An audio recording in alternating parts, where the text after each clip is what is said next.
In the quiet of an ancient forest, where the mist clings to the earth and the winds carry whispers from long ago, the Celtic gods once walked among mortals. They weren't just distant figures to be worshipped in stone temples. No, the gods and goddesses of the Celts were woven into the very fabric of life itself. They were part of the mountains, the rivers, and the stars above. These deities didn't sit on high, looking down on the world with cold eyes. They were close, their presence felt in every gust of wind and every rustling leaf.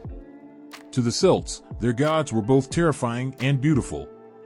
They carried the power of life and death in their hands, shaping the world as they pleased. Some brought the warmth of the sun after a long winter, while others brought fierce storms that could tear down everything in their path. But one thing was certain, these gods were not easily understood. They were full of mystery, their true nature always just out of reach.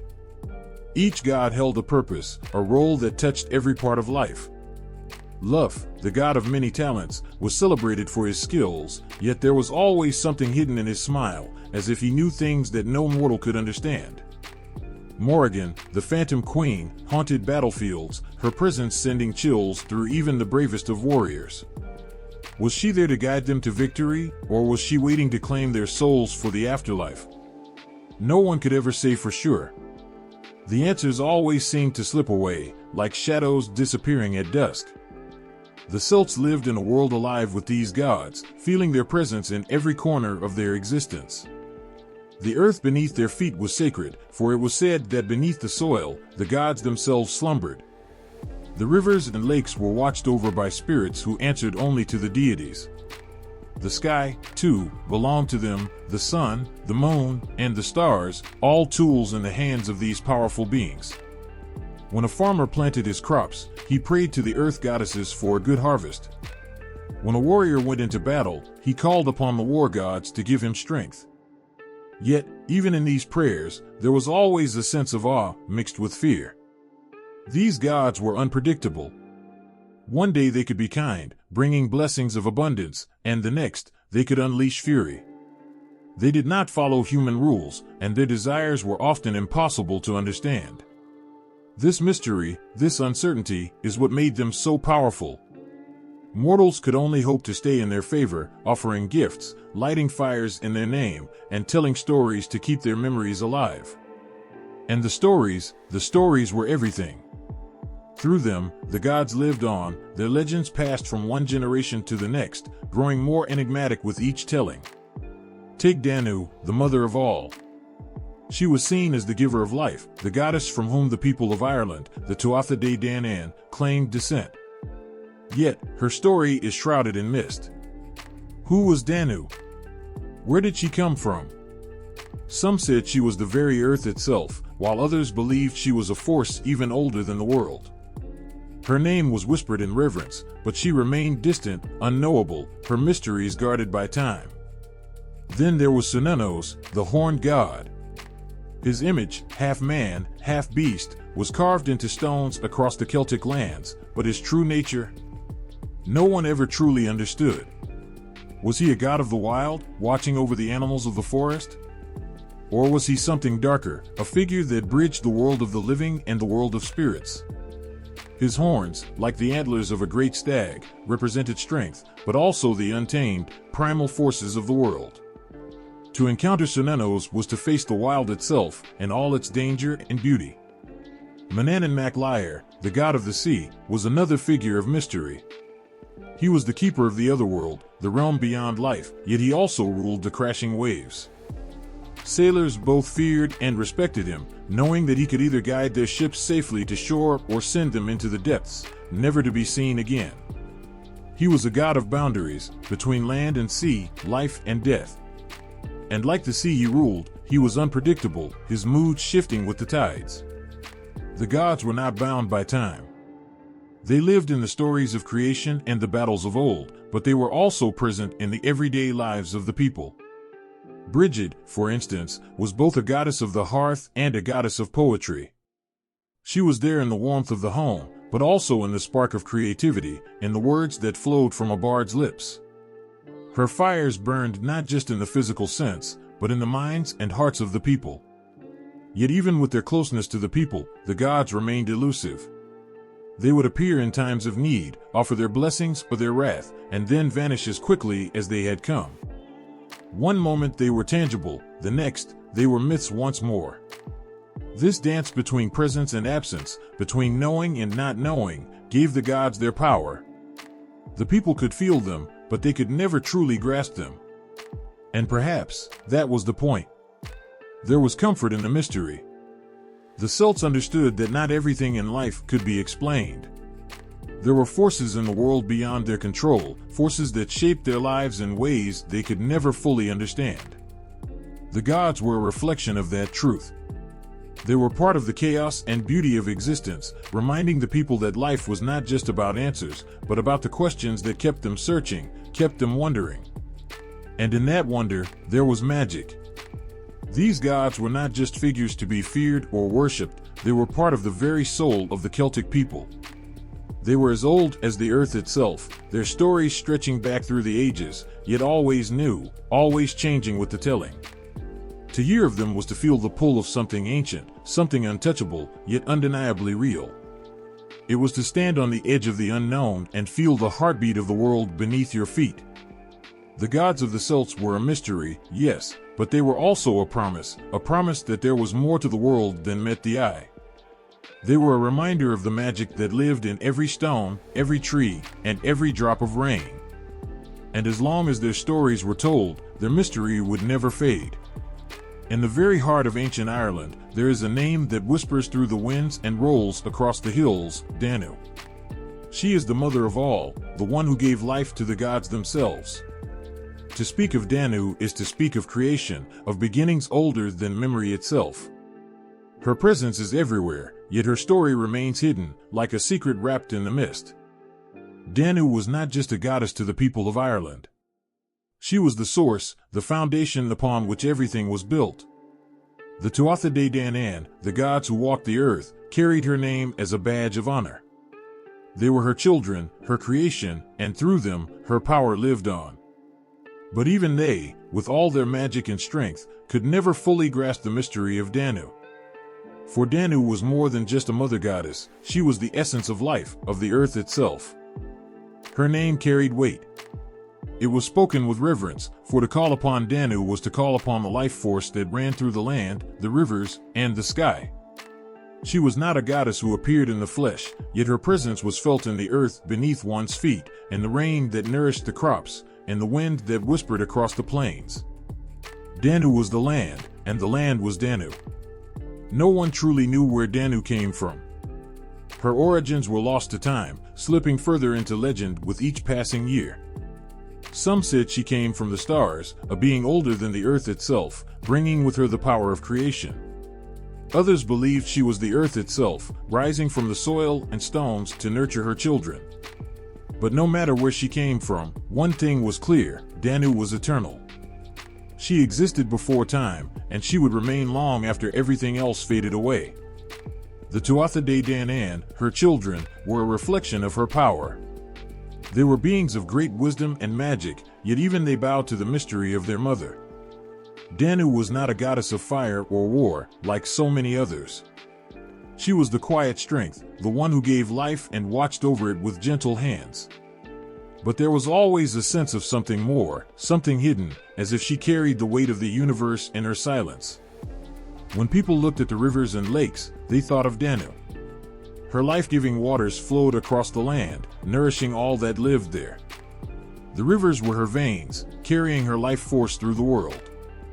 The hills and mountains were her bones, ancient and strong, reminders that Danu was not just the beginning of life, but also its enduring spirit. Everything that grew, everything that thrived, did so because of her. To the people, Danu was the mother of all things. She didn't just create life, she sustained it, holding the world in a delicate balance. They believed that when a child was born, Danu was there, cradling the new life in her unseen arms. When someone passed from this world, it was Danu who welcomed them back into the earth, back into her embrace. She was the cycle of life and death, always present, always watching. But even with all this reverence, there was an unspoken sadness in the story of Danu. She was a mother whose children went out into the world, gods of their own making, leaving her behind in the mists of time. The Tuatha De Danann, powerful and wise, walked the earth, fought their battles, and shaped the destiny of Ireland, yet their connection to Danu faded over time. They became legends, while their mother remained a distant figure, her presence felt but rarely seen. There was something heartbreaking in that distance. Danu was always there, always watching, yet never fully understood. The people spoke her name, they felt her in the rain and the earth, but they could never truly know her. She remained just out of reach, her story lost in the passing of centuries. And yet, despite this, her influence never faded. Danu's power was in her quiet strength, and her ability to give without asking for anything in return. She was the earth, the life force that never needed to shout to be heard. Danu's legacy lived on in the land itself. Every hill, every river, every tree was a reminder of her presence. The Tuatha De Danann, though distant now in the tales of old, still carried her name. They were her children, bound to her forever, just as the land was bound to the sky. And even as their stories faded into myth, Danu's presence remained unshakable and eternal. In the quiet moments, when the mist hangs low over the hills and the world feels ancient and untouched, it is easy to feel her there. Not as a goddess on a throne or a figure of power, but as something more, a mother who watches over all, her love silent but unending. Her story, though incomplete, is still written in the earth beneath our feet, in the rivers that wind through the land, in the air we breathe. Danu's mystery lies in her simplicity. She is not a goddess of grand gestures or mighty battles. She does not demand worship or sacrifice. Her power is in the quiet moments, in the spaces between life and death, in the steady heartbeat of the world. And though her story may never be fully known, her presence will always be felt, as long as the earth endures. In the midst of the battle cries, where swords clashed and shields splintered, there stood a figure who commanded not just the battlefield, but every craft and skill known to man. His name was Lugh, and to speak of him was to speak of mastery itself. He wasn't just a warrior, nor merely a king. Lugh was everything, a god whose talents seemed limitless, as if the very essence of creation flowed through him. Born of both divine and mortal blood, Lugh's presence stirred something deep within the hearts of the people. When they spoke his name, they spoke of a force that could build, destroy, and create, all with the same hands. His skills were countless, his knowledge boundless, and no matter what the challenge, Lugh was always the one who could rise to meet it. He carried the weight of many worlds within him, and with every step, it seemed as if he was holding the universe together with sheer will. The stories told of Lugh's arrival at the gates of Tara, the great fortress of the Tuatha De Danann. He came with confidence, seeking to enter the halls of the gods. But the gatekeeper, suspicious of outsiders, asked him what skills he possessed that would allow him entry. Lugh responded, naming each of his talents one by one. He was a master of craftsmanship, a healer, a warrior, a poet, and a musician. Each time, the gatekeeper replied that they already had someone with that skill. Yet Lugh, with a knowing smile, said, "But do you have someone who possesses all these skills?" There was no one like him. He was not just a god of one thing, he was the god of many things, a deity whose abilities were unmatched. It was this gift, this mastery over so many arts, that made Lugh more than just a warrior or a craftsman. He represented the fullness of human potential, the idea that one could strive to be more, to know more, and to do more. To those who followed him, he wasn't just a figure to worship, he was an inspiration, a reminder that greatness lay within, waiting to be unlocked. Lugh's skill in war was legendary. In the Battle of Math Twyard, he stood tall as the leader of the Tuatha De Danann, guiding them against the fearsome Fomorians. The battlefield, soaked in blood and ringing with the sound of death, was where Lugh's true strength shone. He wasn't just a warrior, he was strategy itself, seeing the fight from every angle, knowing exactly when and where to strike. His presence turned the tide of the battle, and it was under his command that the Tuatha De Danann found victory. But even in war, there was something more to Lugh than just brute force. He fought with precision, with skill honed from countless battles, as if every move was a part of a grand design. Yet, for all his power on the battlefield, there was a softness to Lugh that made him even more extraordinary.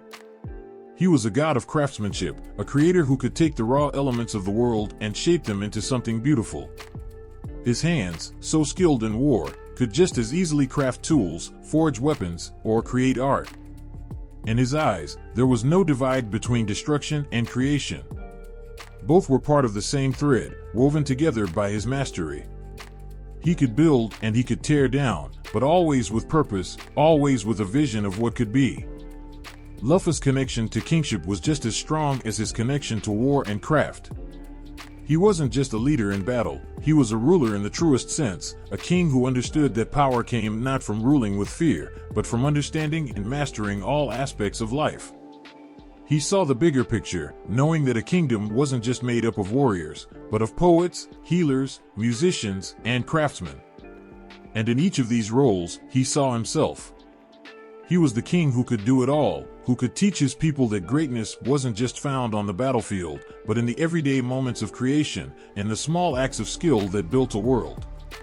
There was a sense of awe that followed Lugh wherever he went. Those who saw him couldn't help but feel that they were in the presence of something extraordinary. It wasn't just his skill or his power that drew them in, it was the way he carried himself, with a quiet confidence that spoke of knowing. He didn't need to boast or display his talents for attention. His mastery spoke for itself, and in that mastery, people found hope. They believed that through Lugh, they, too, could reach beyond their limits, that they could find greatness within themselves. But for all his power, for all his skills, Lugh's story was not without tragedy. His son, Cuchulainn, the hero of many legends, met a fate that no father should have to witness.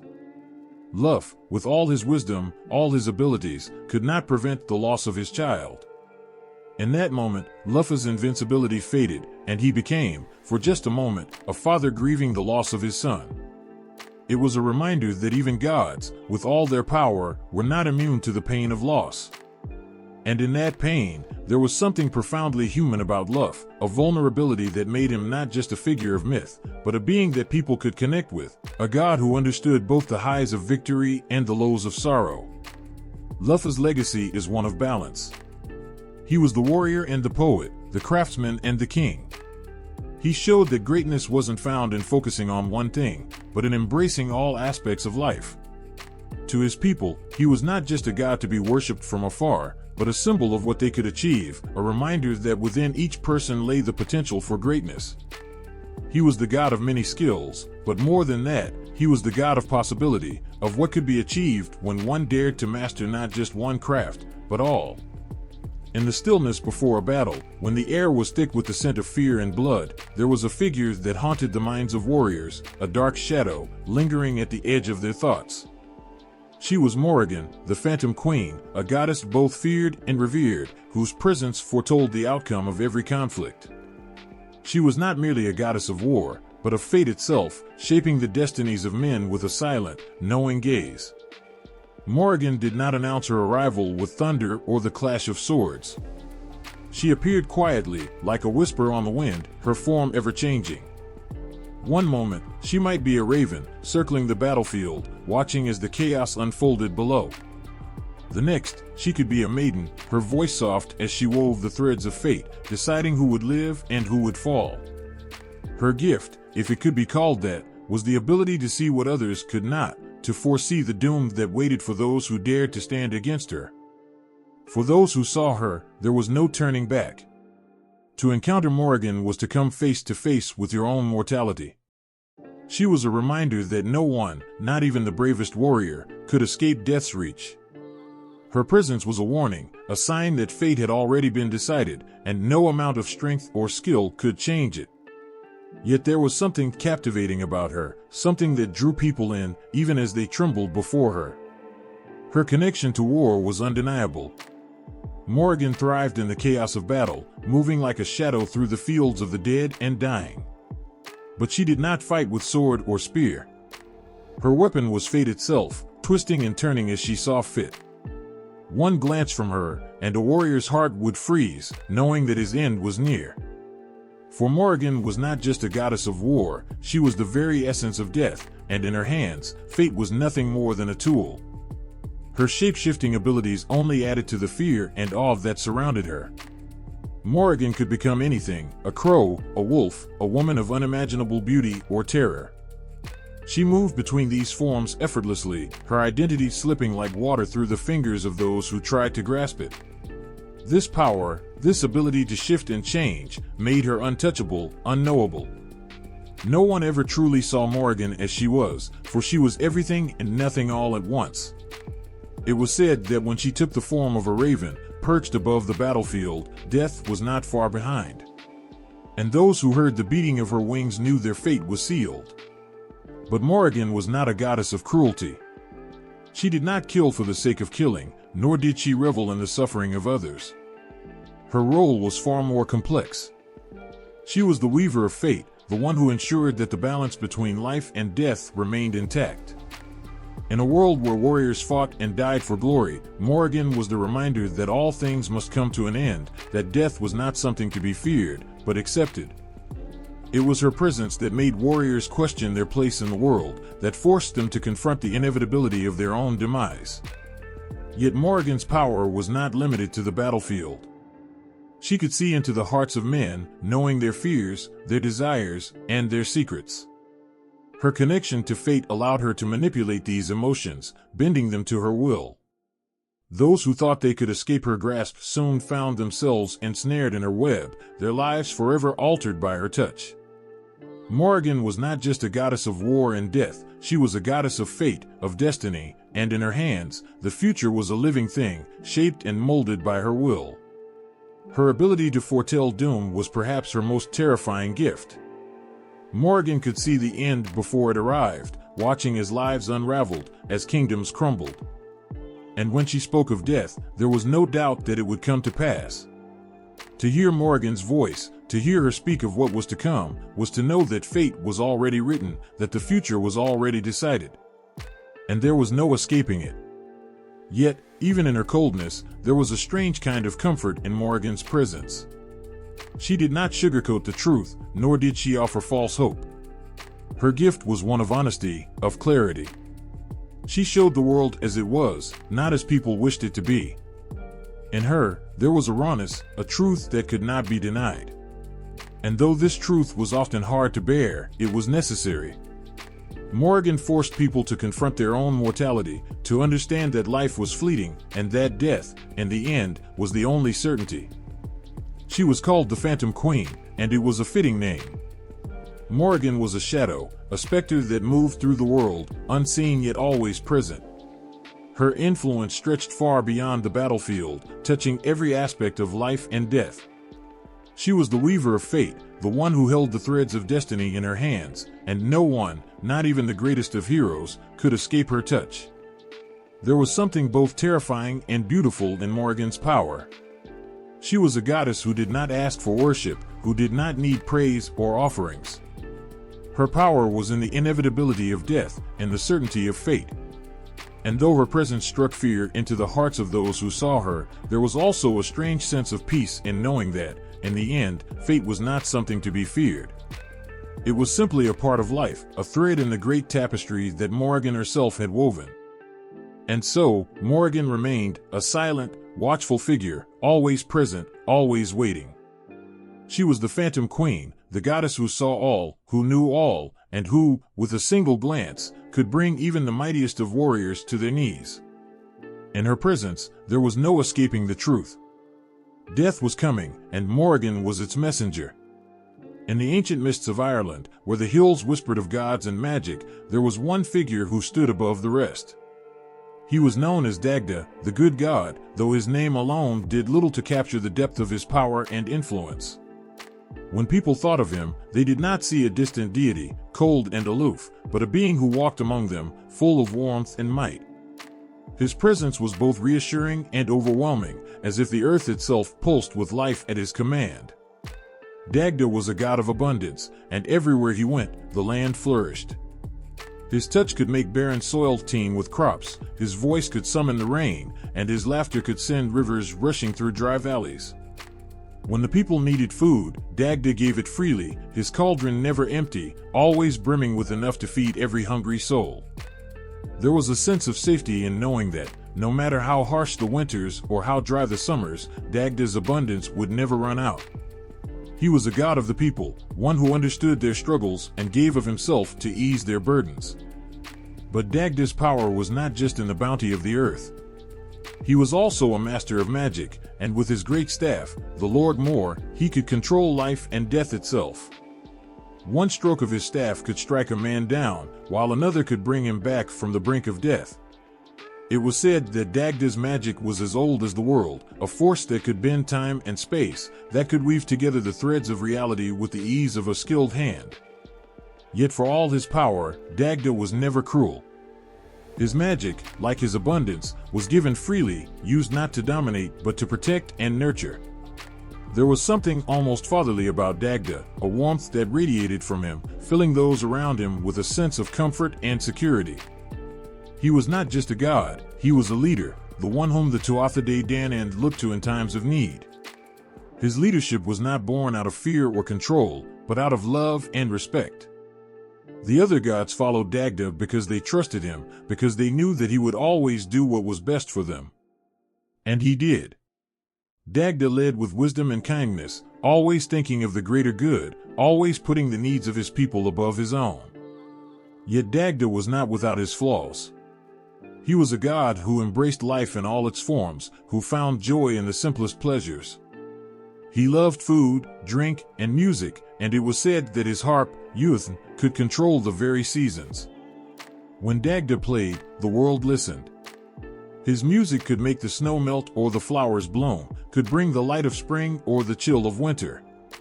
It was a power that only Dagda could wield, a reminder that even in the smallest things, he held the keys to the world's balance. For all his power, Dagda was humble. He did not seek to rule over others, nor did he demand worship. He was content to walk among the people, to share in their joys and sorrows, to give of himself without expecting anything in return. In this way, Dagda was different from other gods. He was not distant or untouchable, he was one of them, a god who lived as they lived, who loved as they loved. There were stories of Dagda's great feasts, where he would sit among the people, laughing and eating, his cauldron never empty, his heart as full as the moon. It was in these moments that Dagda's true nature shone through.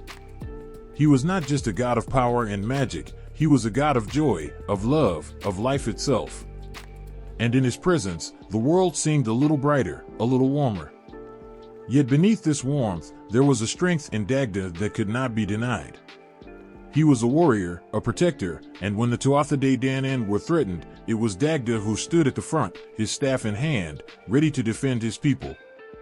His power in battle was unmatched, his strength like that of 1,000 men. But even in the heat of war, Dagda never lost his sense of compassion. He fought not for glory or conquest, but to protect those he loved, to keep the balance that he had worked so hard to maintain. There was a sense of calm that followed Dagda wherever he went, a feeling that no matter how dark things seemed, everything would be all right as long as he was there. He was the good god, after all, and his goodness was not just in his power, but in his heart. Dagda's love for the world, for its people, for its beauty, was what truly made him great. And in return, the people loved him, not just as a god, but as a friend, a protector, a father. Even now, in the stories passed down through generations, Dagda's spirit lives on. He is remembered not just for his power, but for his kindness, his generosity, his warmth. He is the god who gave without asking, who loved without condition, who protected without hesitation. And in this, Dagda's true legacy is found, not in the magic or the abundance, but in the love that he left behind, a love that still touches the hearts of those who hear his name. There's something about the name Brigid that stirs the heart. Her presence, though ancient, still feels close, like the warmth of a fire on a cold night. She is not just a goddess, but a being who has touched the lives of many with her gentle strength, a figure woven deeply into the stories of both pagan and Christian worlds. As a goddess of fire, healing, and poetry, she represents life itself in its most tender moments and its fiercest battles. The fire that Brigid commands is not the destructive kind, but the fire that nurtures, the flame that lights a hearth and brings families together. It's the flame that guides the lost and comforts the weary. In Brigid's fire, there is hope, a promise that even in the darkest times, there will always be warmth and light. Her fire burns in the hearts of those who seek strength in moments of weakness, and in the eyes of those who stand tall in the face of fear. Yet Brigid is not just a goddess of warmth and light. She is a healer, too. There is something deeply comforting about the idea that in the ancient days, people called upon Brigid to mend their wounds, to ease their pain, and to soothe their souls. Her healing was not just physical, it reached deeper, to the very core of a person's being. In her touch, there was a promise that pain would pass, that even the deepest hurts could be healed with time and care. Brigid's healing was like a balm to the broken, a quiet whisper that everything would be okay. Her presence brought peace, a sense that no matter how great the suffering, it would not last forever. For those who felt lost, Brigid offered a path forward. For those who felt empty, she gave them something to hold on to. Her healing was not just a gift, but a reminder of the resilience of life, a gentle nudge to keep going, even when things seemed impossible. Then there's Brigid's connection to poetry. To think of Brigid as a goddess of words is to imagine the power of language to transform, to inspire, to move. Through her, the beauty of the spoken word became something divine. Brigid's poetry was not just about telling stories, but about capturing the very essence of existence in a few simple lines. Her words carried weight, each syllable infused with meaning that went beyond the surface. In the rhythm of a poem, in the careful arrangement of words, Brigid's spirit could be felt. Her poetry was like a song, one that stirred the soul and made the heart race with emotion. She spoke not only to the intellect, but to the heart, to the part of a person that longed for beauty, for connection, for understanding. In her poetry, there was a bridge between the mortal and the divine, a glimpse of something greater than the self. Brigid's influence didn't stop at the edges of pagan belief. Even as Christianity swept across the land, her name was not forgotten. She became something more, a saint, a figure who transcended the boundaries of religion, loved and revered by many. In the Christian tradition, Brigid's fire became the light of faith, her healing became the touch of grace, and her poetry became the word of God. But even as her roles shifted, the core of Brigid remained the same, a source of hope, strength, and inspiration. It's not hard to see why Brigid's legacy has endured for so long. There is something about her that speaks to the very heart of what it means to be human. She embodies the warmth we all seek, the healing we all need, and the words we all long to hear. Her presence lingers, like the soft glow of a fire that never goes out. Brigid's fire continues to burn, not just in the hearths of homes, but in the hearts of those who remember her. Her healing touch can still be felt, not in a physical sense, but in the way her story brings comfort to those who are hurting. And her poetry, though ancient, still rings true, a testament to the enduring power of words to connect, to uplift, and to heal. In every flicker of flame, in every word spoken from the heart, in every moment of healing, Brigid is there, a goddess who has never truly left.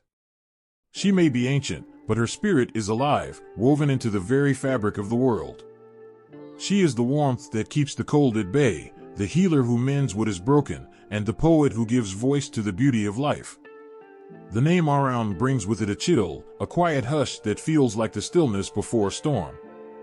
He is not just a figure in myth, but a presence that lingers in the shadows, watching, waiting. Arawn rules over and a place both feared and revered. It's the kind of place that lives in the deepest corners of the mind, a world where the unknown becomes real, where the line between life and death is thinner than a whisper. Arawn's power is not one of terror, but of awe. There is a quiet strength in his dominion over and a world where souls come to rest and find their fate. He is not cruel, nor is he kind. He simply is. And that's what makes him so powerful, the sense that he does not need to prove anything. He holds the keys to a place where no mortal can tread lightly, a place where the rules of the living world no longer apply. In Arawn's gaze, there is something that cannot be understood, only felt. He knows the secrets of the dead, the truths that none of us can ever fully grasp. His connection to and is not just about death, but about the mysterious transition from one world to the next. The souls that pass into his care are no longer bound by the fears and desires of the living. They enter a realm where time loses its meaning, where silence speaks louder than words. It's easy to imagine the kind of respect Arawn must command. He is not a god to be trifled with, not one to be called upon lightly. His power is old, ancient beyond measure, and it carries with it the weight of all those who have ever passed through his lands. And his domain is not a place of fiery torment, but neither is it a paradise. It's something else entirely, a place where the dead are neither punished nor rewarded, but simply are.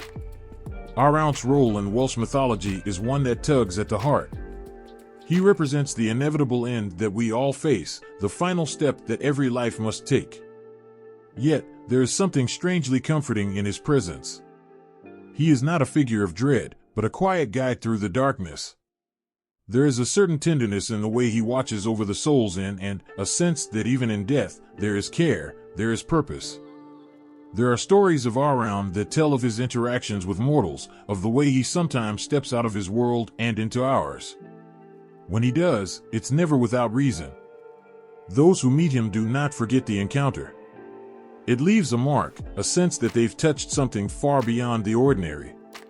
Arawn's world is not one that mortals can understand, but for a brief moment, they glimpse it, and it changes them forever.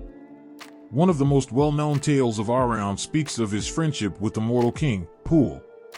It's a story that reveals a different side of the Lord of the Underworld, a side that is not cold or distant, but one that values loyalty, trust, and honor. Arawn and Pwyll exchange places, their lives intertwined in a way that blurs the boundaries between the living and the dead.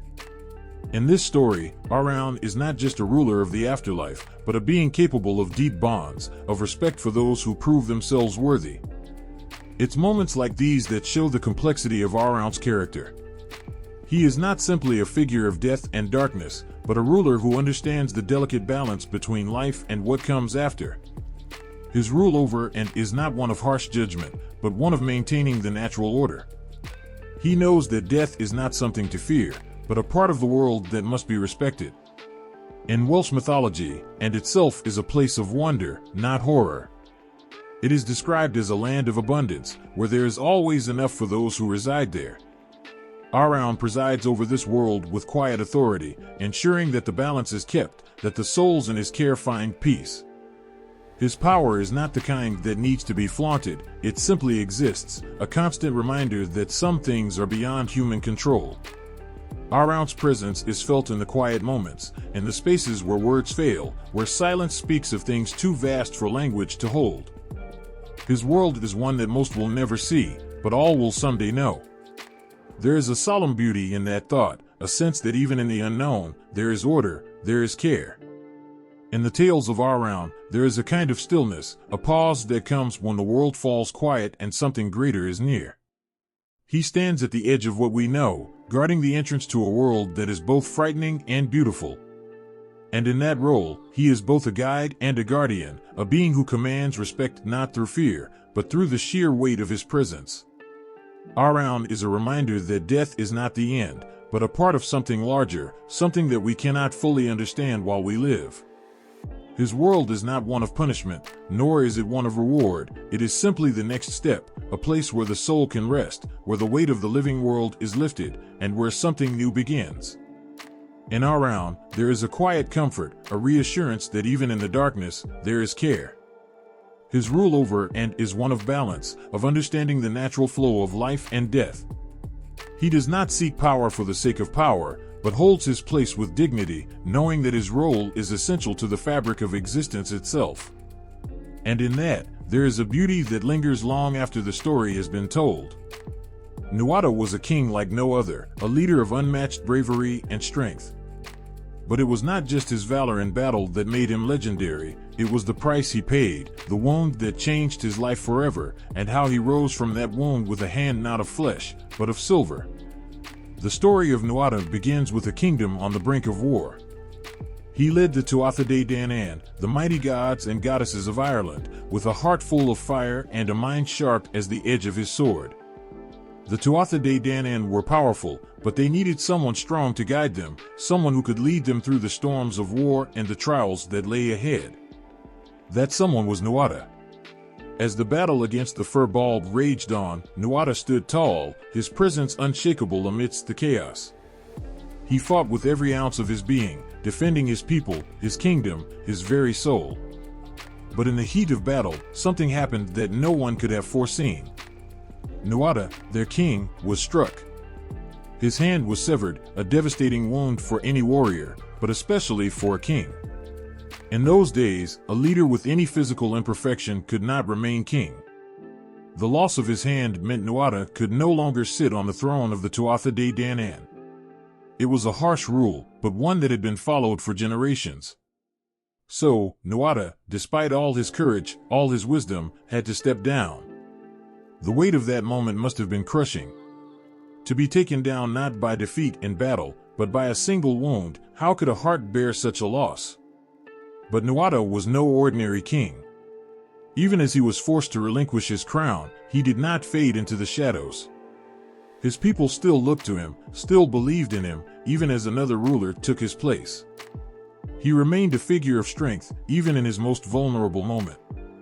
Then came the healing, a kind of magic that only the gods could weave. A skilled healer, Gien Sect, fashioned for Nuada a new hand, but this was no ordinary hand. It was crafted from silver, gleaming and strong, a hand that symbolized something far greater than the loss it replaced. It was as though the very essence of Nuada's leadership was forged into that silver hand, something unbreakable, something that would shine long after the battles were over. With his new silver hand, Nuada was restored to his rightful place as king. And though he had been wounded, though he had faced what felt like an insurmountable loss, he returned stronger, wiser.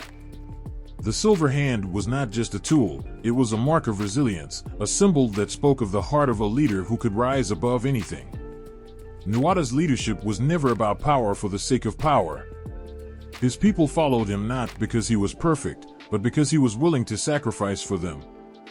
His wound and the silver hand that replaced it became a symbol of hope for the Tuatha De Danann. If their king could rise again, stronger and more determined than ever, then so could they.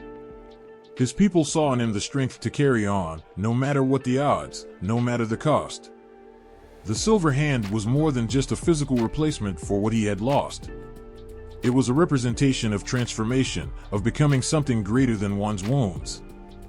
For Nuada, it wasn't about returning to who he had been before the injury, it was about becoming something more, something that could inspire his people to keep fighting, to keep believing, even in the darkest times. Nuada's story doesn't end with his return to the throne. His leadership continued to guide the Tuatha De Danann through many battles, but it was his spirit, more than his victories, that left the deepest mark. The silver hand may have been a symbol of his personal struggle, but it was also a reminder to all who followed him that no defeat is ever final.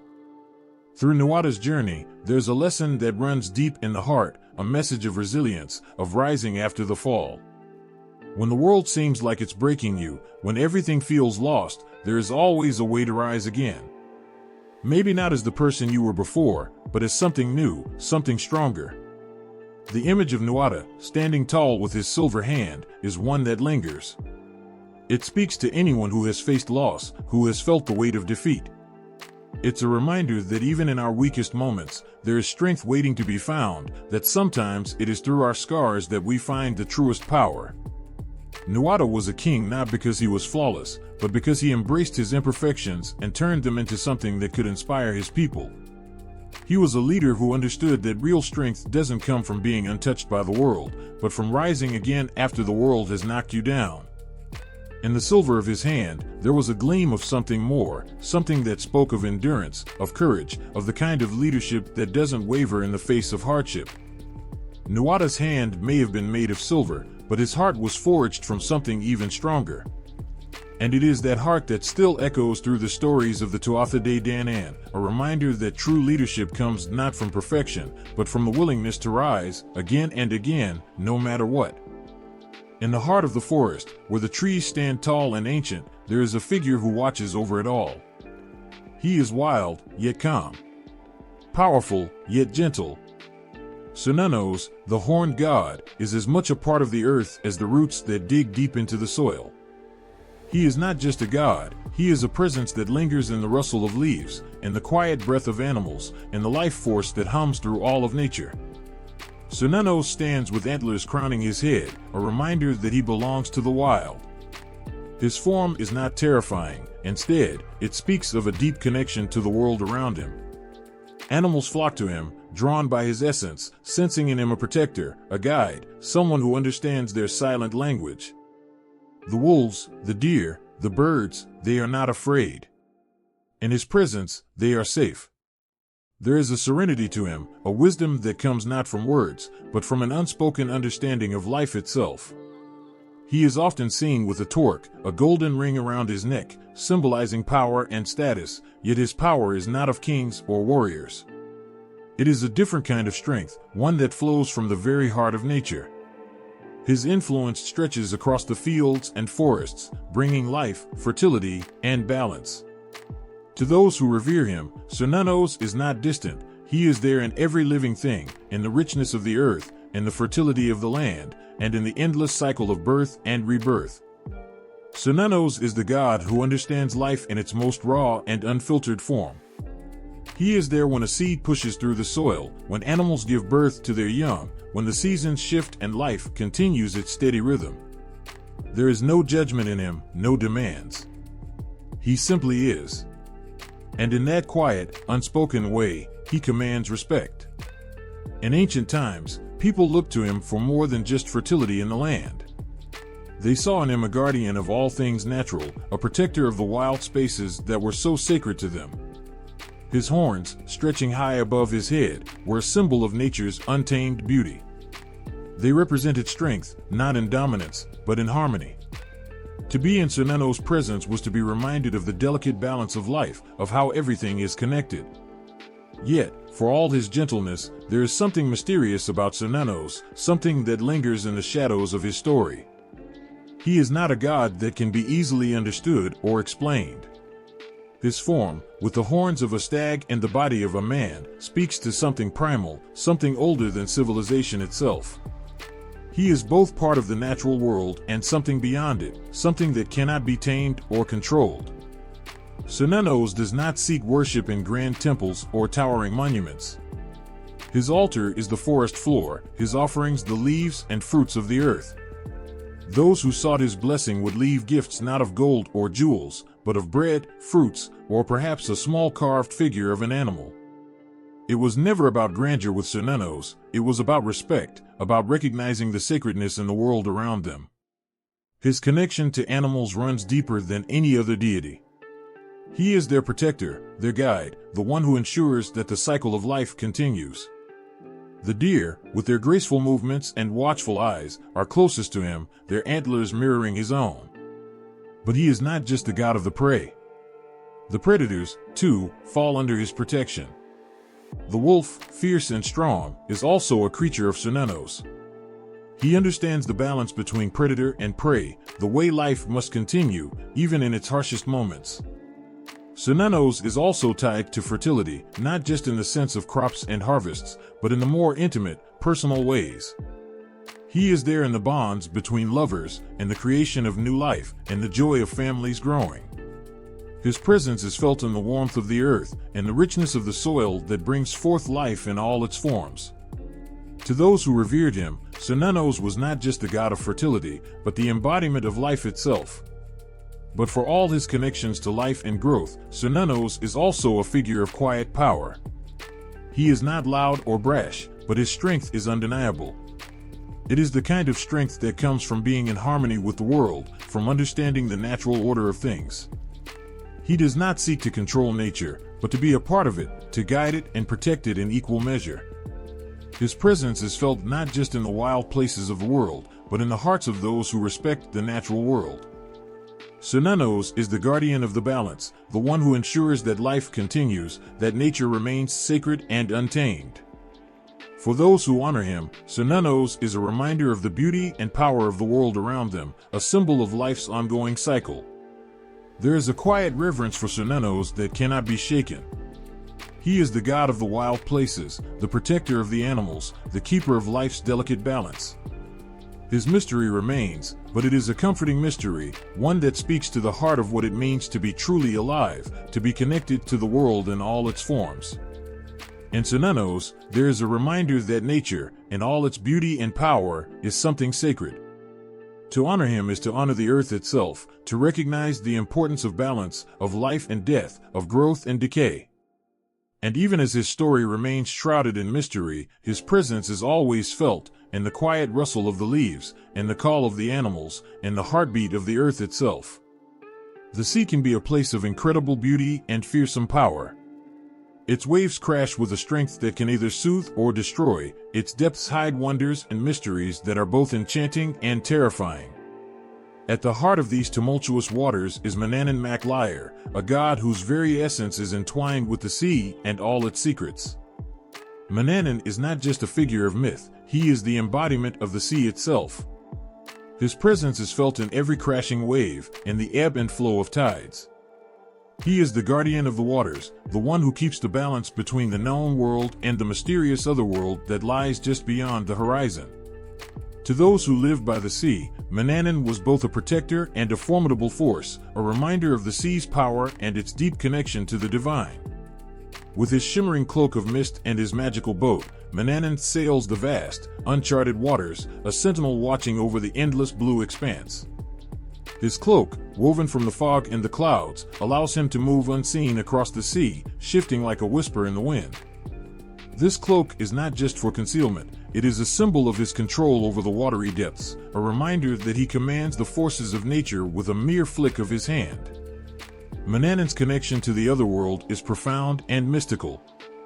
The otherworld is a place of enchantment, a realm that exists alongside our own but is shrouded in mystery.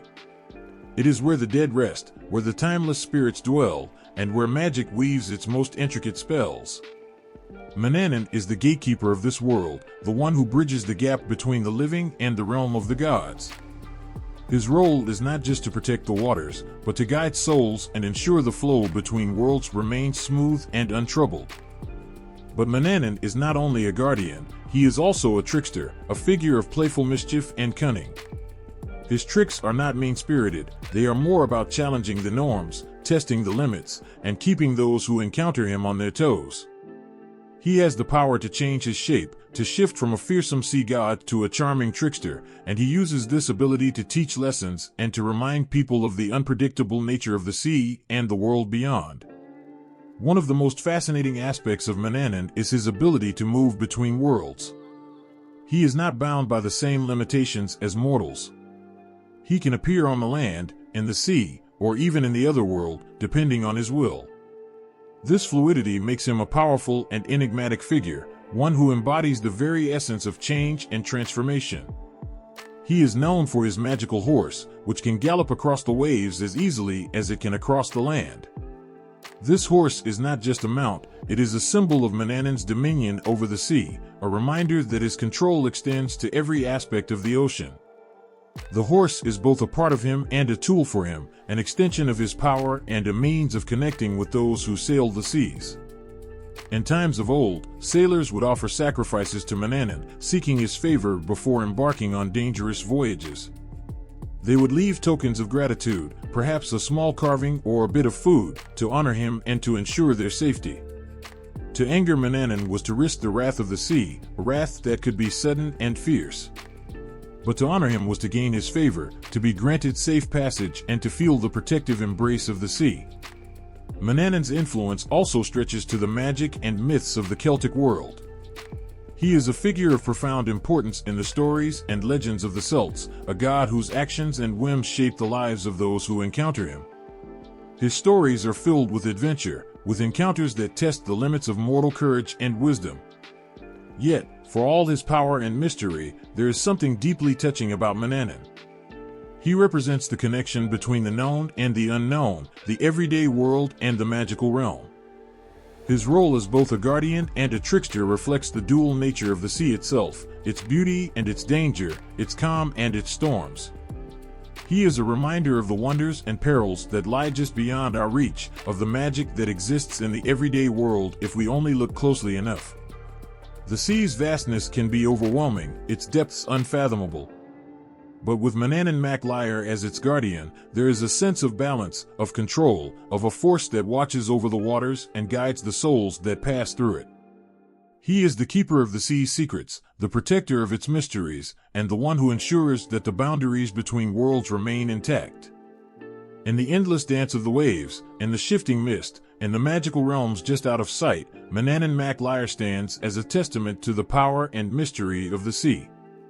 His presence is a reminder of the delicate balance between the known and the unknown, of the magic that lies just beyond the horizon, waiting to be discovered.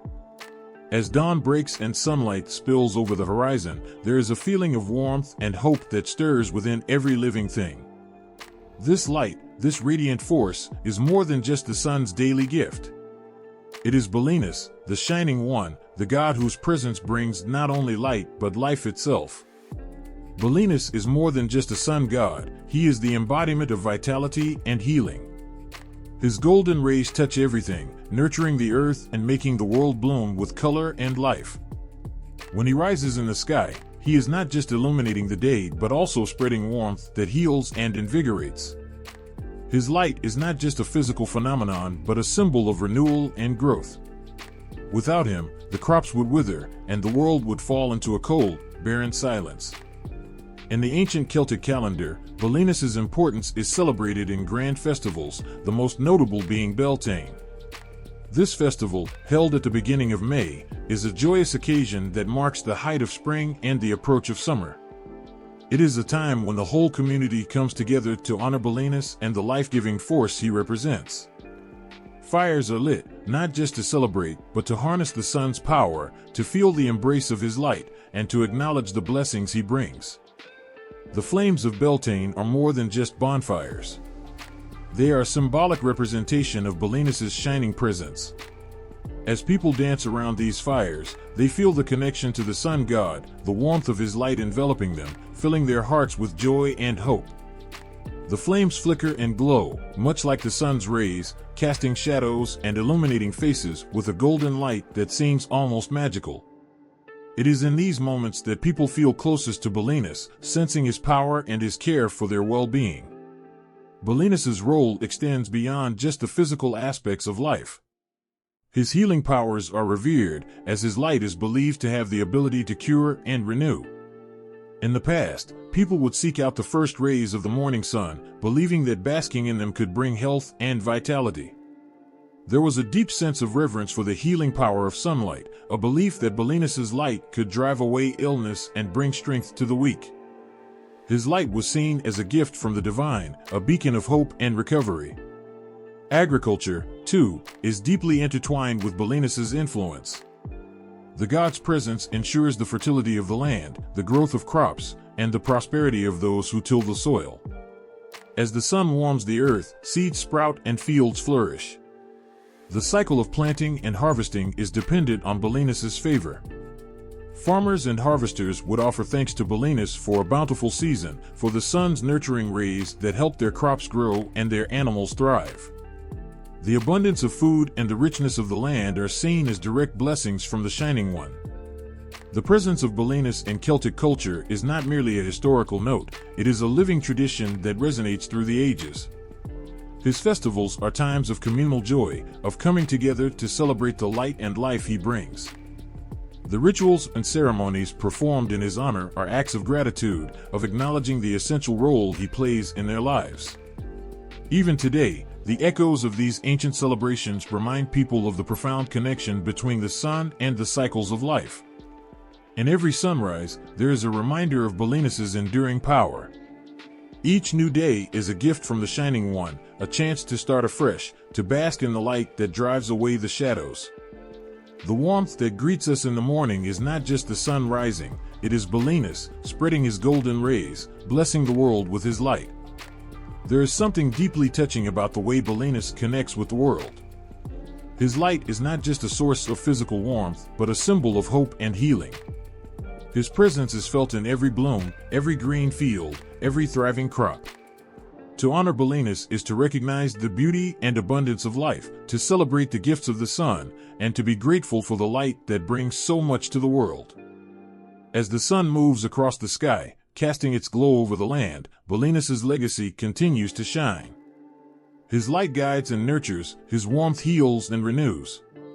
The celebration of his festivals, the reverence for his power, and the simple joy of basking in his light are all testaments to the enduring impact of the Shining One. His presence is a reminder of the incredible force of nature, of the divine light that brightens the world and fills our hearts with hope. In the ancient world, where the bond between humans and animals was sacred, one goddess stood as the guardian of a creature revered for its strength, grace, and loyalty. This goddess was Epona, the horse goddess, whose presence was a beacon of protection and reverence for these magnificent beings. Epona's role as the protector of horses was not merely a position of honor, it was a deep and abiding commitment. In a time when horses were vital for transportation, agriculture, and warfare, their well-being was crucial. Epona's worship spread across Gaul and Britain, where she was cherished not only as a guardian but also as a symbol of fertility and prosperity. Her devotees saw her as a nurturing force, ensuring the health and safety of their beloved steeds. Epona was often depicted riding a horse or accompanied by one, her imagery a constant reminder of her close connection to these noble animals. She was not just a protector but also a companion to horses in their most vulnerable moments. Her presence was invoked to ensure the well-being of horses during childbirth and throughout their lives. Her worshippers would offer her prayers and sacrifices, asking for her blessings for their horses and showing gratitude for her protection. The bond between Epona and her followers was profoundly emotional. For those who depended on horses for their daily lives, Epona was a source of comfort and reassurance. In times of war, the safety of horses was essential. They were the lifelines for warriors, the carriers of supplies, and the partners in battle. Epona's role as a protector gave them peace of mind, knowing that the goddess watched over their steeds with a benevolent gaze. Her worship was widespread and deeply rooted in both Gaul and Britain, where her temples and shrines were adorned with carvings and inscriptions in her honor. Pilgrims would travel great distances to seek her blessings, leaving offerings of horse figurines and other tokens of appreciation. These acts of devotion were not just about ritual, they were expressions of the deep love and respect that people had for their horses and, by extension, for Epona herself. Epona's connection to the afterlife adds another layer to her significance. She was believed to guide souls through the afterlife, ensuring that they were cared for and protected even after death. In this way, Epona's role extended beyond the physical realm into the spiritual, showing her as a compassionate guardian who looked after both the living and the departed. Her presence was a comforting thought for those who believed that their horses, once passed from this world, would be under her protection in the afterlife. In art and mythology, Epona is often shown with symbols of the afterlife, such as keys or torches, which signify her role in guiding souls. Her connection to the afterlife was not just about overseeing the deceased, but also about maintaining a connection between the mortal world and the divine. Her presence was a reminder that life and death were interconnected, and that care and protection extended beyond the physical existence. The emotional depth of Epona's worship is palpable in the way her followers related to her. To them, she was not just a deity but a member of their family, a guardian who understood their struggles and shared in their joys. Her protection of horses was seen as an extension of her nurturing nature, encompassing not just the animals but the people who cared for them. In times of hardship or celebration, Epona was there, a constant and reassuring presence. Her festivals were marked by horse races and other events that celebrated the bond between humans and horses. These occasions were filled with joy and reverence, reflecting the deep appreciation that people had for both Epona and the creatures she protected. Epona's legacy endures in the stories and artifacts that have survived through the ages.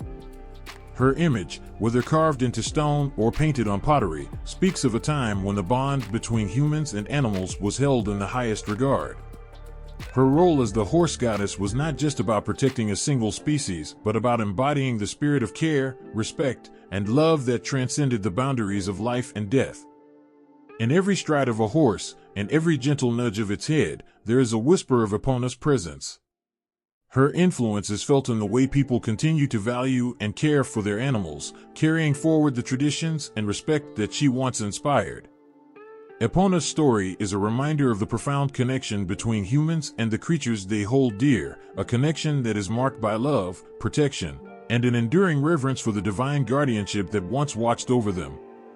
When the sky rumbles and the heavens break open, it is not merely a storm that shakes the world, it is the mighty roar of Taranis, the thunder god.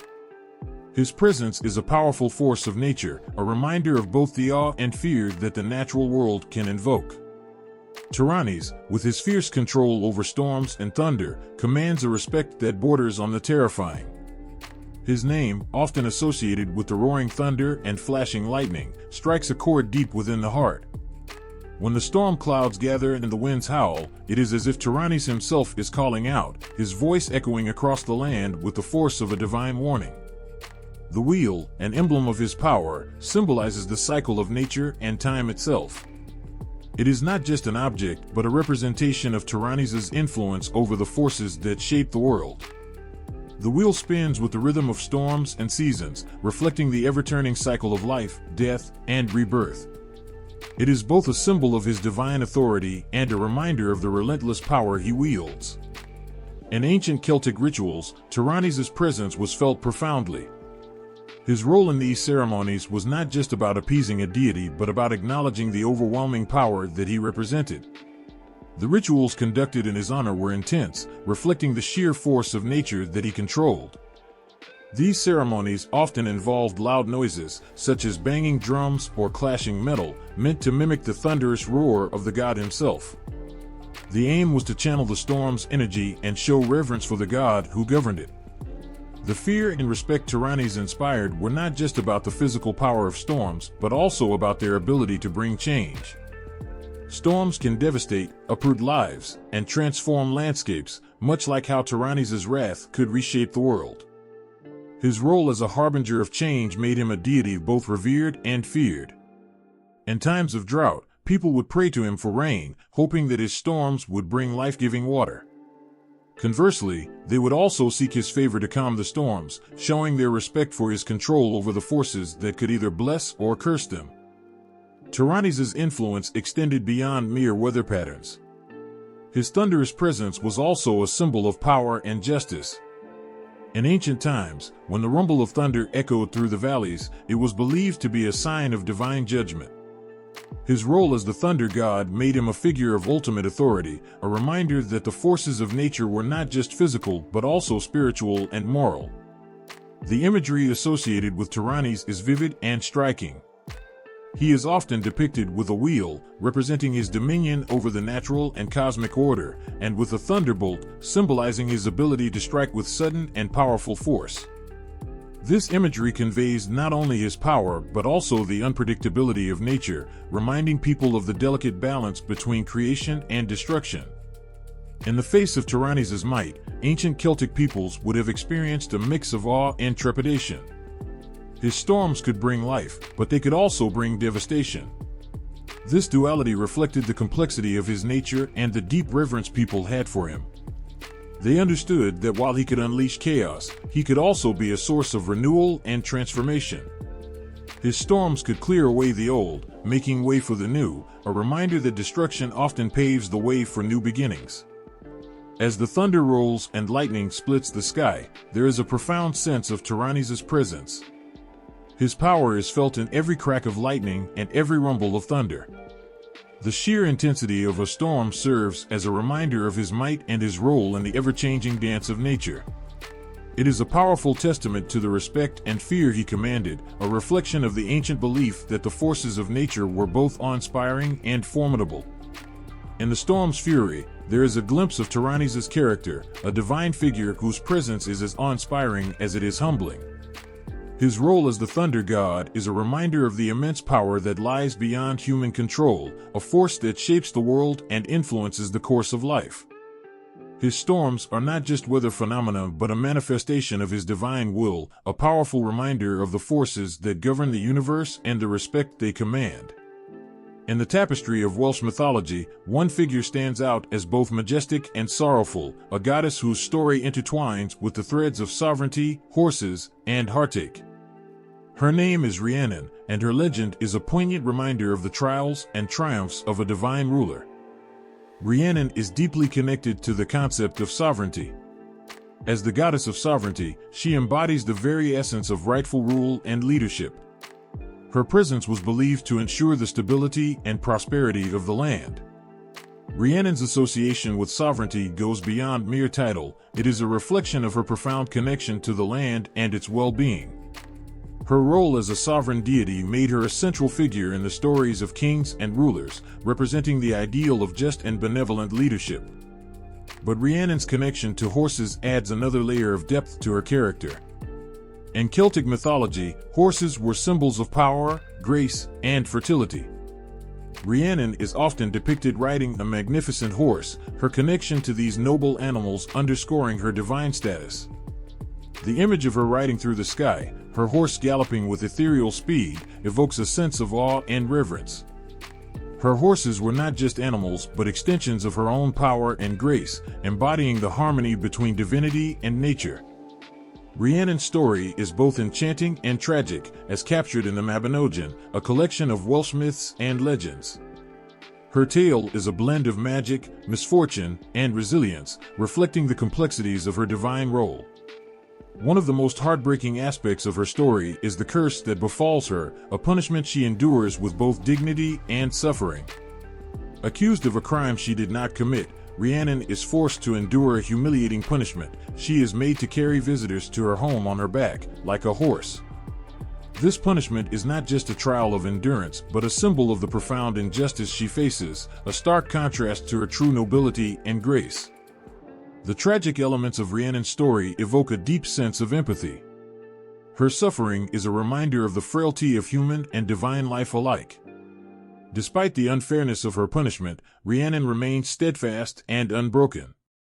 Her perseverance in the face of such adversity highlights her inner strength and resilience.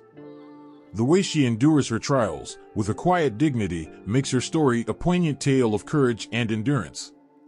In the Mabinogion, Rhiannon's narrative is interwoven with themes of redemption and restoration. Her eventual vindication and return to her rightful place as a goddess of sovereignty are powerful moments of triumph. They reflect the belief in the ultimate justice of the divine order and the restoration of balance. Rhiannon's return to her position of honor symbolizes not only personal redemption but also the healing of the land she represents. Her story, with its mixture of sorrow and joy, underscores the enduring nature of her divine influence and the resilience of her spirit. Rhiannon's tale is also a testament to the deep connections between mythology and the natural world. Her relationship with horses, often seen as symbols of freedom and power, highlights the sacred bond between humans and animals in Celtic belief. The reverence for horses in her story reflects a broader appreciation for the natural world and its divine connections. Her legend continues to resonate through the ages, a reminder of the profound emotions and experiences that define the human and divine condition. The depth of her story evokes feelings of both admiration and sorrow, reflecting the complexities of sovereignty, justice, and the enduring power of myth. Rhiannon's role as the goddess of sovereignty, combined with her tragic and triumphant narrative, makes her one of the most compelling figures in Celtic mythology. Her story is a rich tapestry of emotion, power, and resilience, leaving a lasting impression on all who hear it. In the heart of Irish mythology, there exists a figure so enchanting, so radiant with the essence of love and magic, that her very name evokes a sense of wonder and warmth. This is Aine, the fairy queen and goddess of love, a deity whose influence stretches across the realms of passion, fertility, and the mystical world of fairies. Aine is celebrated as the embodiment of love's purest forms. Her presence is said to inspire romance, desire, and deep emotional connections. When people speak of love in its most divine and heartfelt sense, they often invoke Aine's name, believing that she has the power to touch hearts and kindle flames of affection. Her role as the goddess of love is not just about the fleeting emotions of the heart, but also about the profound, enduring bonds that shape human lives. As a goddess of fertility, Aine's influence extends to the natural world. She is seen as a nurturing force, guiding the growth of crops, the birth of animals, and the overall fertility of the land. Her blessings are sought to ensure a bountiful harvest and the continuation of life cycles. Aine's connection to fertility reflects a deep respect for the cycles of nature and the sacred bond between the land and its caretakers. Aine's role as a fairy queen adds a layer of magic and mystery to her persona. The fairies, often depicted as mischievous or whimsical beings, are under her dominion. As the ruler of the fairy realm, Aine commands a host of magical creatures, each carrying a fragment of her enchanting power. The fairy queen is known for her beauty and grace, qualities that are mirrored in the fairy folk she leads. Her realm is one of splendor and wonder, where the ordinary world meets the extraordinary, and where magic is woven into the fabric of everyday life. Her fairy domain is not just a place of whimsy but a reflection of her deep connection to the spiritual and emotional aspects of existence. Those who encounter her fairy realm often speak of a place that feels alive with the essence of love and magic, where every glance and gesture carries the weight of divine enchantment. Aine's influence in this magical world is both protective and inspiring, providing a sanctuary where love and beauty are celebrated and cherished. Aine's stories are rich with themes of romance and heartache, reflecting the dual nature of love as both a source of joy and a challenge to overcome. In the folklore, she is sometimes portrayed as a figure of unattainable beauty, inspiring both admiration and longing. Her interactions with mortals are often marked by a blend of affection and elusiveness, reinforcing the idea that true love and happiness require effort and perseverance. The stories of Aine often carry a sense of ethereal beauty and bittersweet emotion. Her presence in these tales is a reminder of the delicate balance between the joys and sorrows of love. She embodies the idea that love, in its purest form, is both a gift and a challenge, something to be cherished and revered despite its complexities. The impact of Aine's legend extends beyond ancient myths, influencing modern perceptions of love and magic. Her story continues to inspire those who seek to understand the deeper aspects of love and to connect with the mystical elements of the world. In the modern imagination, Aine represents the timeless qualities of love and enchantment, serving as a symbol of hope and wonder. Aine's legacy as the fairy queen and goddess of love is a testament to the enduring power of myth and the profound emotions that define the human experience. Her story, filled with beauty, magic, and heartache, resonates across time and culture, reminding us of the divine qualities that shape our understanding of love and the mystical world. Her presence is a gentle reminder that love, in all its forms, is a powerful and transformative force, guided by the enchantment of a goddess who remains as captivating today as she was in ancient tales. In the heart of ancient Irish mythology, a figure stands out not for his towering height or grandiose deeds, but for the magic he conjures with his hands. Goibniu, the divine smith, wields a hammer with a divine spark, crafting wonders that transcend the limits of ordinary existence. His name resonates with the power of creation and the promise of immortality, and his legend is a testament to the awe-inspiring magic of skilled craftsmanship. Goibniu is celebrated for his unparalleled mastery in smithing. In a world where the ability to shape metal was seen as a divine gift, Goibniu's skills were unparalleled. His forge was not merely a place where metal was worked, but a sacred space where the ordinary was transformed into the extraordinary. With each strike of his hammer, he breathed life into metal, crafting weapons and tools imbued with a power that went beyond mere utility. As part of the divine trio of Irish gods, Goibniu, alongside his companions Lugh the carpenter and Creighton the brazier, represents a triad of artisans whose skills were considered essential to the gods and heroes of ancient Ireland. This trio was revered not only for their practical contributions, but also for their ability to weave magic into their work. They were the architects of both the physical and the mystical, shaping the world with their talents. The stories of Goibniu are filled with wonder and reverence. One of the most captivating aspects of his myth is his magical feast, a legendary banquet that bestows immortality upon those who partake in it. This feast was not merely a celebration of sustenance, but a divine gift that granted eternal life. The magic of Goibniu's feast was said to be so potent that it could turn the tide of battles and secure the victory for those who were favored by the gods. Imagine a gathering where every bite and sip is imbued with a touch of divine magic, where the very essence of life is woven into the feast. This was the power of Goibniu's banquet, a celebration that defied the constraints of mortality and offered a glimpse into the eternal. It was a moment of sublime transcendence, where the divine mingled with the mortal, and the boundaries of life and death seemed to blur. Goibniu's craftsmanship also extended to the creation of magical weapons and artifacts. His creations were not just tools or weapons, but symbols of power and protection. Each item crafted by Goibniu carried a spark of his divine essence, turning them into instruments of fate and destiny. The blades he forged were said to be sharp enough to cut through any defense, and the shields he made could withstand the fiercest attacks. In every tale of Goibniu, there is a deep sense of awe and respect for the divine artistry he embodied. His skills were not just about the physical act of crafting, but about the infusion of magic and meaning into every creation. The objects he made were not merely possessions, but artifacts of divine intervention, carrying with them a piece of the Creator's own spirit. The image of Goibniu, hammer in hand, shaping the very fabric of existence, is a powerful one. It speaks to the transformative power of art and skill, showing how the divine can touch the mundane and elevate it to something extraordinary. His story is a reminder of the sacredness of craftsmanship and the profound impact that skilled hands can have on the world. Goibniu's legacy endures in the tales of his magical creations and his divine feast.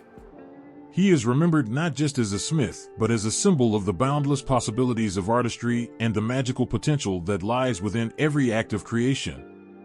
His story inspires a sense of wonder and reverence for the art of making and the divine spark that can turn the ordinary into the extraordinary. The divine smith's place in the mythology of ancient Ireland is a poignant reminder of the power of creation and the magic that lies in the hands of those who shape the world. Goibniu's tales are a celebration of the divine artistry that transforms lives and defies the boundaries of time and existence, offering a glimpse into the eternal through the magic of craftsmanship. In the ancient tales of Ireland, there is one figure whose mere presence sends shivers down the spine, the fearsome giant Balor. With a single, baleful eye that could bring death and destruction, Balor stands as a symbol of terror and darkness in the mythological world. His story is one of immense power and a chilling downfall, a testament to the dramatic ebb and flow of fate and evil. Balor's legend begins with his imposing presence and his association with the Fomorians, a race of monstrous beings feared by all who lived in ancient Ireland. These beings were often depicted as dark and chaotic forces, and Balor, with his terrifying powers, was their most formidable leader. His eye, which was said to be a weapon of pure malevolence, was not just a physical attribute but a source of unimaginable destruction. When Balor opened his eye, it could unleash a devastating force that could obliterate anything in its path. The very mention of his eye evokes images of an all-consuming darkness, a force that could bring entire armies to their knees. Balor's evil eye was more than just a weapon, it was a symbol of his sinister nature and his relentless desire for domination. His presence on the battlefield was enough to instill fear in the hearts of his enemies. The legends tell of how Balor's eye could burn, freeze, or shatter whatever it gazed upon, turning the tide of battles with a mere glance. The sheer power of his eye became a central element of his myth, defining his character and his role in the larger tapestry of Celtic mythology. Despite his fearsome reputation, Balor's story is not just one of unchecked power. It is also a tale of hubris and a tragic downfall that serves as a cautionary tale about the dangers of unchecked ambition and the inevitability of fate. The most striking part of Balor's myth is his downfall, a dramatic turn of events that reflects the themes of destiny and retribution that are so prevalent in ancient tales. According to the legends, Balor's end came through his own bloodline, a twist of fate that highlights the often ironic nature of mythological stories. His downfall was foretold by prophecy, a recurring theme in Celtic lore where the sins and fears of the past catch up with the present. Balor's death was brought about by his own grandson, Lugh, a hero destined to overcome the darkness his grandfather embodied. The irony and poignancy of this tale lie in the fact that the very power Balor wielded to control and destroy was the instrument of his own demise. The story of Balor and Lugh is a poignant reflection of the clash between light and darkness, between fate and free will. Lugh, representing the force of good and the rightful hero, stands in stark contrast to Balor's malevolence. The final confrontation between the two figures is more than just a battle, it is a dramatic resolution of the cosmic struggle between order and chaos. Lugh's victory over Balor symbolizes the triumph of light over darkness and the fulfillment of the prophecies that foretold Balor's end. Balor's tale is a stark reminder of the power of myth to convey deeper truths about human nature and the forces that govern the world. His story, with its themes of power, fear, and eventual retribution, captures the imagination and evokes a sense of awe and dread. The figure of Balor, with his evil eye and his tragic end, serves as a powerful symbol of the dangers of unchecked power and the inevitability of fate. In the shadows of his legend, one can find a reflection of the ancient fears and hopes that have shaped human storytelling for centuries. In the heart of ancient Ireland, where legends intertwine with the land itself, there exists a figure whose name commands both reverence and fear, Medb, the warrior queen. Medb, whose very name evokes images of fierce battles and complex loyalties, is a character whose life and legacy are woven into the fabric of one of Ireland's greatest epic tales, the Táin Bua Cheonge. Medb was not just any queen, she was a sovereign whose power was as formidable as it was complicated. Her story is one of ambition, strength, and the relentless pursuit of power, set against the backdrop of a world where gods and mortals alike contended with the harsh realities of their time. Medb's presence in the Táin Bua Cheonge, the cattle raid of Cooley, casts a long shadow, illuminating her role as a fierce and commanding figure whose desires drove her to the edge of ruin. In the Táin Bua Cheonge, Medb stands as a symbol of unyielding ambition and desire. Her quest for the prized brown bull of Cooley was not merely a pursuit of material wealth, but a statement of her sovereignty and power. The bull, a symbol of fertility and prosperity, was to her more than just livestock. It represented the ultimate assertion of her dominance over her enemies and her claim to unrivaled authority. Medb's desire for the bull, driven by both personal and political motives, ignited a conflict that enveloped the entire kingdom in strife. Medb's role as a queen and goddess of sovereignty paints her as a complex and multifaceted character. She was a leader who demanded respect and wielded her power with an iron will. Her actions and decisions, though often ruthless, were driven by a deeply ingrained belief in her own right to rule and control. The tales of her conquests and her unrelenting pursuit of the bull reflect her determination to assert her sovereignty and ensure her place in the pantheon of legendary rulers. But Medb's story is not solely one of triumph and power, it is also marked by profound personal and political challenges. Her actions and ambitions led to fierce battles and strained alliances, casting her into a whirlwind of conflict and tension. Her own marriage to Conor mac Nessa, the King of Ulster, was fraught with political implications and personal discord, highlighting the delicate balance she had to maintain in her quest for dominance. Medb's character is further defined by her relationships with those around her, her allies, her enemies, and even the gods. Her interactions with the legendary hero Cuchulainn, who single-handedly defends Ulster against her armies, are particularly notable.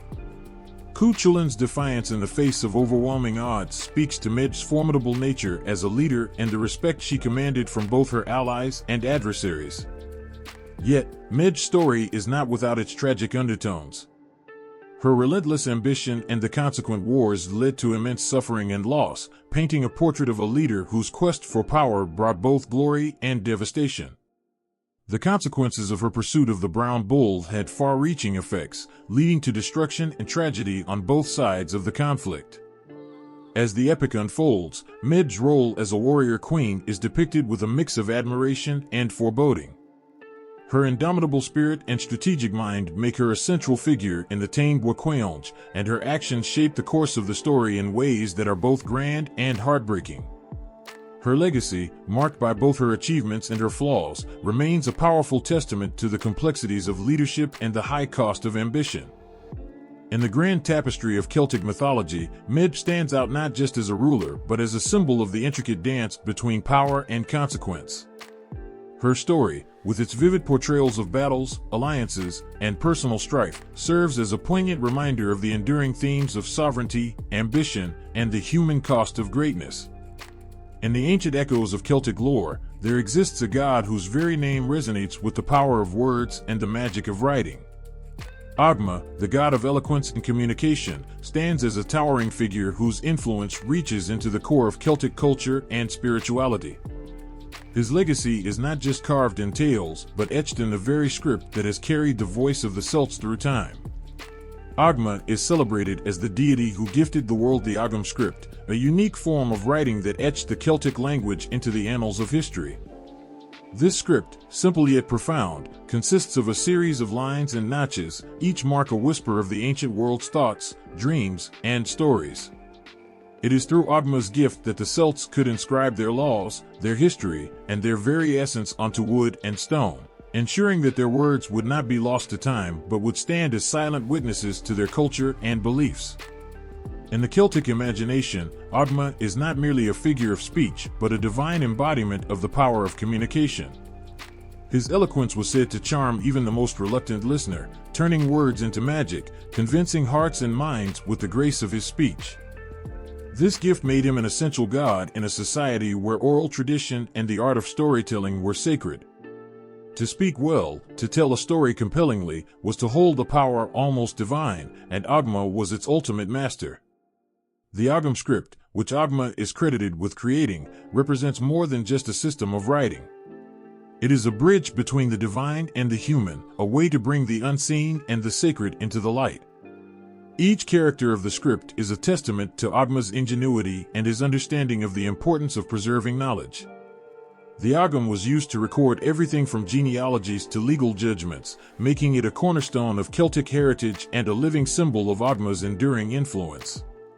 Yet, Ogma's role extends beyond his contributions to writing and communication. He was also known for his strength and his role in the epic battles of the Tuatha De Danann. In tales of old, Ogma is depicted as a warrior of great prowess, wielding a club that could break through the defenses of any foe. His physical might was matched only by his mastery of words, creating a dual legacy of both eloquence and strength. The god's connection to eloquence and writing also reveals a deep understanding of the power of language.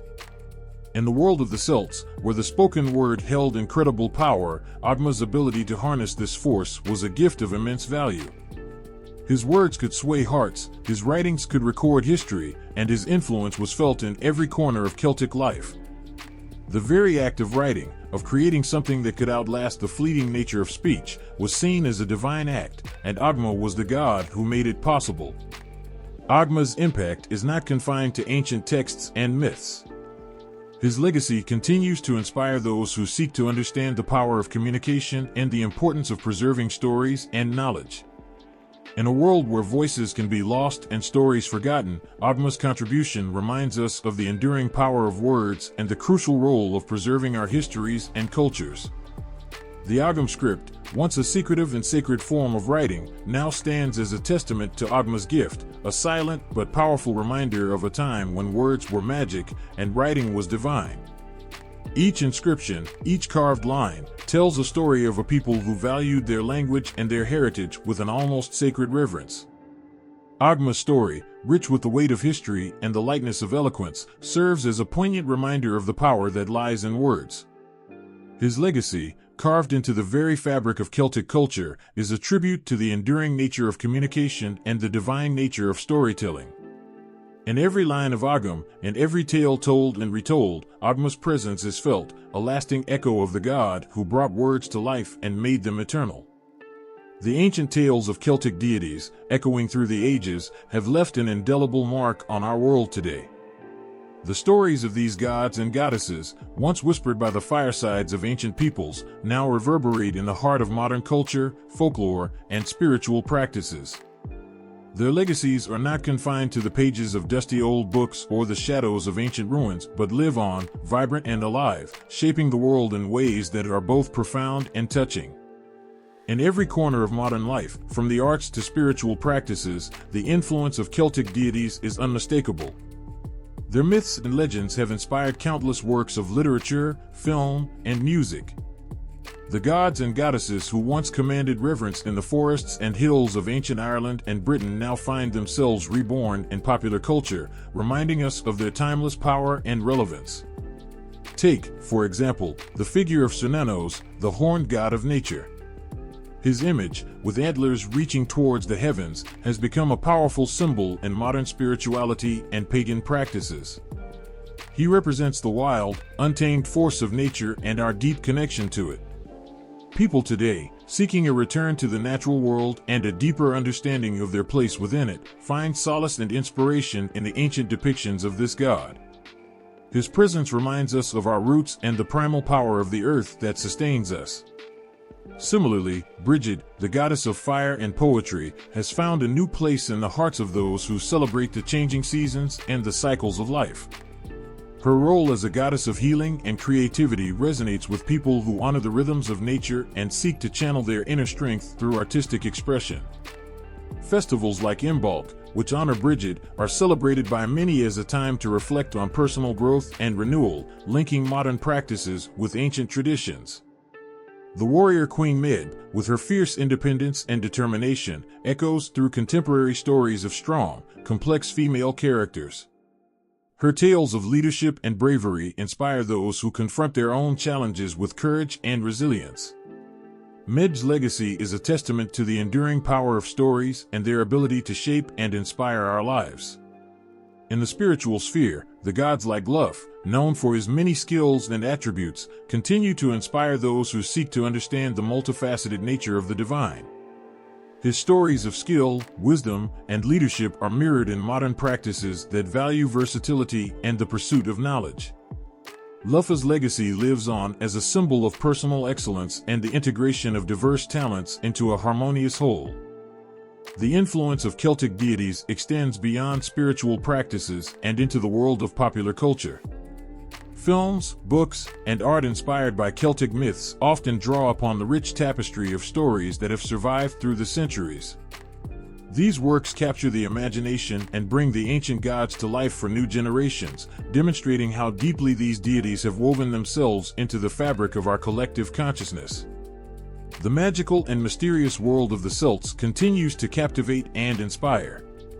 The myths of gods like Arawn, the lord of the underworld, and Manannan, the sea god, remind us of the timeless themes of life, death, and the unknown. Their stories, full of wonder and mystery, invite us to explore the depths of our own lives and the mysteries that lie beyond the veil of everyday existence. As we reflect on the enduring legacy of these Celtic deities, we see that their influence is far from fading. They live on in the stories we tell, the symbols we embrace, and the ways we connect with the world around us. The gods and goddesses of the Celts remind us of our shared humanity and our deep, unbroken connection to the past. Their myths offer solace and guidance, their symbols inspire creativity, and their stories remind us of the power of the divine in our everyday lives. In the ever-evolving tapestry of modern culture and spiritual practice, the Celtic deities stand as timeless beacons. Their stories and symbols continue to touch our hearts and guide our souls, bridging the gap between ancient wisdom and contemporary understanding. Their presence in our lives is a testament to the enduring power of myth and the unbreakable bond between past and present.